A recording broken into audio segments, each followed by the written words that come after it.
Well, I'm going to talk about this triptych, because Okay. I just have to say it's one of my favorite. I love this three-part Birth of a Louse. Oh. I mean, I love the fact that there's a narrative to the piece. But this guy Barrett, who made this picture, was one of the earliest photographers to try and apply photography, to the microscope. Now, what's amazing is the technical challenges that he had to overcome to make these pictures. You don't see it because they're so extraordinarily accomplished. He developed both his own apparatus for coupling the camera and the microscope, and he improved the chemistry of the photographic negative to better adapt it for this purpose.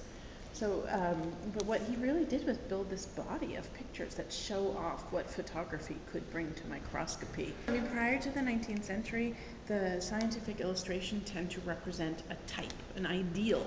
So if you were going to, do a picture of a flower, for example, the illustrator would look at 20 flowers and then take the common features and make an ideal flower. But a photograph always represents one particular flower. So if that particular one happens to have a defective petal or something peculiar to it, you never really know, does that photograph substitute then for, that type of flower in general, or does it only represent that one specimen?